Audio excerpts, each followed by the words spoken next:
Welcome. This is day number 23 of the series 2025 Alive, and we're reading through the Word of God in 1 year. Let's begin. So we've been reading through Exodus, and it's been quite an adventure. Today, chapters 16 through 18, we'll see God provide manna in the wilderness for His chosen people. Before we begin, I'd like to strongly recommend a video that I did about 3 years ago called Rapture Dream, From My Car to Heaven Afar. It is less than 10 minutes long, and I think it's worth a listen. I put the link below, and the thumbnail picture looks like this orange sunset to the right, and it has the verse Titus 2:13. And just so that you know, back then my channel name was different. It was Watch Lady 66.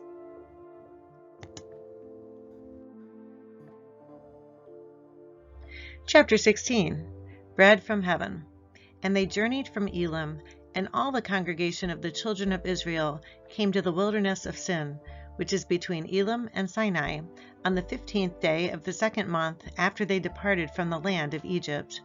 Then the whole congregation of the children of Israel complained against Moses and Aaron in the wilderness. And the children of Israel said to them, "Oh, that we had died by the hand of the Lord in the land of Egypt, when we sat by the pots of meat and when we ate bread to the full. For you have brought us out into this wilderness to kill this whole assembly with hunger." Then the Lord said to Moses, "Behold, I will rain bread from heaven for you, and the people shall go out and gather a certain quota every day, that I may test them, whether they will walk in my law or not. And it shall be on the 6th day that they shall prepare what they bring in, and it shall be twice as much as they gather daily." Then Moses and Aaron said to all the children of Israel, "At evening you shall know that the Lord has brought you out of the land of Egypt."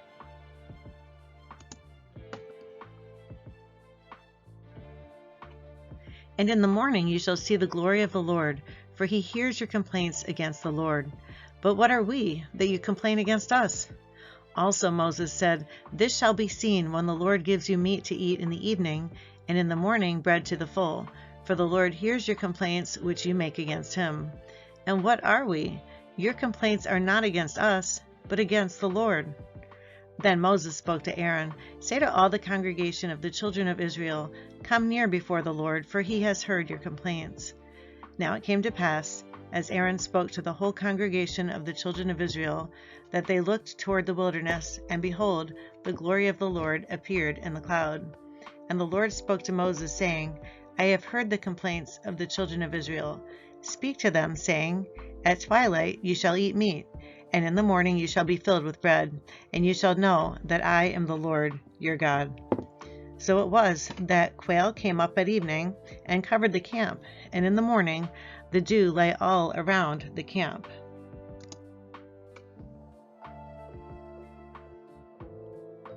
And when the layer of dew lifted, there on the surface of the wilderness was a small round substance, as fine as frost on the ground. So when the children of Israel saw it, they said to one another, "What is it?" For they did not know what it was. And Moses said to them, "This is the bread which the Lord has given you to eat. This is the thing which the Lord has commanded. Let every man gather it according to each one's need, 1 omer for each person according to the number of persons.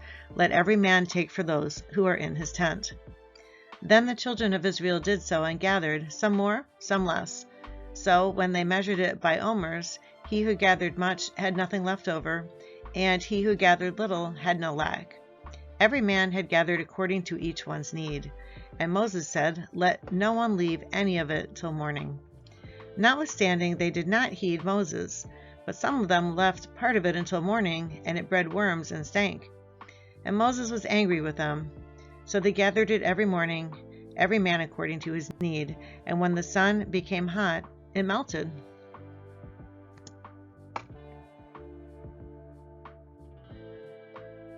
And so it was on the 6th day that they gathered twice as much bread, 2 omers for each one. And all the rulers of the congregation came and told Moses. Then he said to them, "This is what the Lord has said. Tomorrow is a Sabbath rest, a holy Sabbath to the Lord. Bake what you will bake today, and boil what you will boil, and lay up for yourselves all that remains to be kept until morning. So they laid it up till morning as Moses commanded, and it did not stink, nor were there any worms in it. Then Moses said, "Eat that today, for today is a Sabbath to the Lord. Today you will not find it in the field. 6 days you shall gather it, but on the 7th day, the Sabbath, there will be none." Now it happened that some of the people went out on the 7th day to gather, but they found none.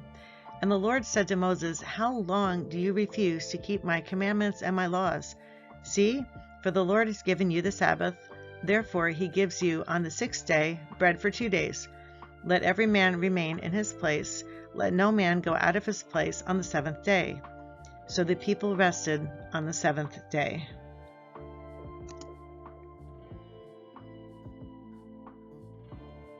And the house of Israel called its name manna, and it was like white coriander seed, and the taste of it was like wafers made with honey.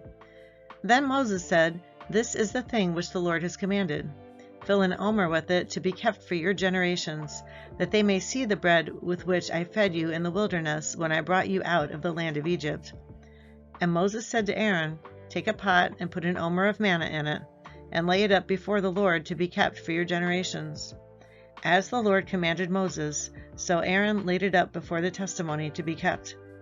And the children of Israel ate manna 40 years, until they came to an inhabited land. They ate manna until they came to the border of the land of Canaan. Now an omer is 1/10 of an ephah.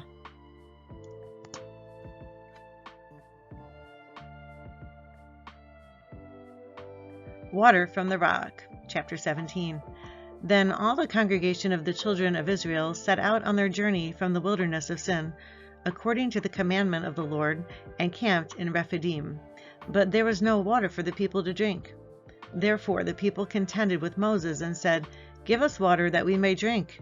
So Moses said to them, "Why do you contend with me? Why do you tempt the Lord?" And the people thirsted there for water, and the people complained against Moses, and said, "Why is it you have brought us up out of Egypt to kill us and our children and our livestock with thirst?" So Moses cried out to the Lord, saying, "What shall I do with this people? They are almost ready to stone me." And the Lord said to Moses, "Go on before the people, and take with you some of the elders of Israel. Also take in your hand your rod with which you struck the river, and go. Behold, I will stand before you there on the rock in Horeb, and you shall strike the rock, and water will come out of it, that the people may drink." And Moses did so in the sight of the elders of Israel. So he called the name of the place Massah and Meribah, because of the contention of the children of Israel, and because they tempted the Lord, saying, "Is the Lord among us or not?"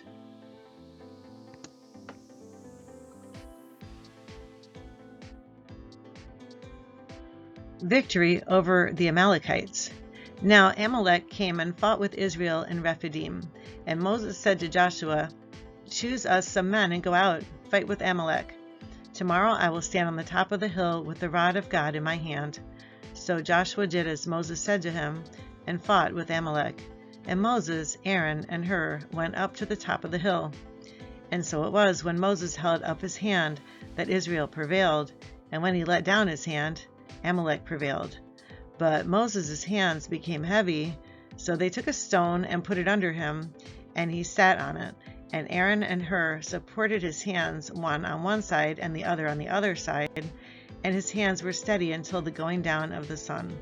So Joshua defeated Amalek and his people with the edge of the sword.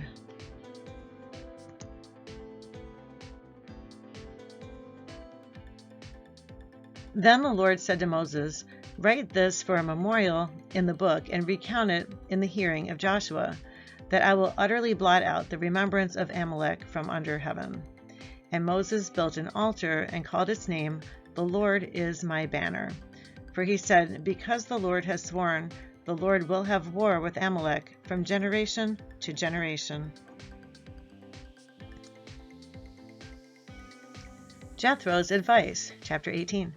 And Jethro, the priest of Midian, Moses' father-in-law, heard of all that God had done for Moses and for Israel his people, that the Lord had brought Israel out of Egypt. Then Jethro, Moses' father-in-law, took Zipporah, Moses' wife, after he had sent her back, with her 2 sons, of whom the name was one Gershom, for he said, I've been a stranger in a foreign land, and the name of the other was Eleazar, for he said, the God of my father was my help and delivered me from the sword of Pharaoh. And Jethro, Moses' father-in-law, came with his sons and his wife to Moses in the wilderness, where he was encamped at the mountain of God. Now he had said to Moses, I, your father-in-law Jethro, am coming to you with your wife and her 2 sons with her. So Moses went out to meet his father-in-law, bowed down and kissed him. And they asked each other about their well-being, and they went into the tent. And Moses told his father-in-law all that the Lord had done to Pharaoh and to the Egyptians for Israel's sake, all the hardships that had come upon them on the way, and how the Lord had delivered them. Then Jethro rejoiced for all the good which the Lord had done for Israel, whom he had delivered out of the hand of the Egyptians. And Jethro said, Blessed be the Lord, who has delivered you out of the hand of the Egyptians and out of the hand of Pharaoh, and who has delivered the people from under the hand of the Egyptians. Now I know that the Lord is greater than all the gods, for in the very thing in which they behaved proudly, he was above them. Then Jethro, Moses' father-in-law, took a burnt offering and other sacrifices to offer to God. And Aaron came with all the elders of Israel to eat bread with Moses' father-in-law before God. And so it was on the next day that Moses sat to judge the people, and the people stood before Moses from morning until evening. So when Moses' father-in-law saw all that he did for the people, he said, What is this thing that you are doing for the people? Why do you alone sit, and all the people stand before you from morning until evening? And Moses said to his father-in-law, Because the people come to me to inquire of God. When they have a difficulty, they come to me, and I judge between one and another, and I make known the statutes of God and his laws. So Moses' father-in-law said to him, The thing that you do is not good. Both you and these people who are with you will surely wear yourselves out. For this thing is too much for you. You are not able to perform it by yourself. Listen now to my voice. I will give you counsel, and God will be with you. Stand before God for the people, so that you may bring the difficulties to God. And you shall teach them the statutes and the laws, and show them the way in which they must walk, and the work they must do. Moreover, you shall select from all the people able men, such as fear God, men of truth, hating covetousness, and place such over them to be rulers of thousands, rulers of hundreds, rulers of 50s, and rulers of 10s, and let them judge the people at all times. Then it will be that every great matter they shall bring to you, but every small matter they themselves shall judge. So it will be easier for you, for they will bear the burden with you. If you do this thing, and God so commands you, then you will be able to endure, and all this people will also go to their place in peace. So Moses heeded the voice of his father-in-law and did all that he had said. And Moses chose able men out of all Israel and made them heads over the people, rulers of thousands, rulers of hundreds, rulers of 50s, and rulers of 10s. So they judged the people at all times. The hard cases they brought to Moses, but they judged every small case themselves. Then Moses let his father-in-law depart, and he went his way to his own land. I hope that you've enjoyed Exodus chapter 16 to 18. If you haven't subscribed yet to my channel, please do, and then hit the notification bell so that you get notified when new content is uploaded. I am trying to reach 500 subscribers, so please help me reach my goal. Why not tell somebody else about this channel? And remember that Jesus said in John 14:6, I am the way, the truth, and the life. No one comes to the Father except through me. Hopefully, see you tomorrow. Goodbye.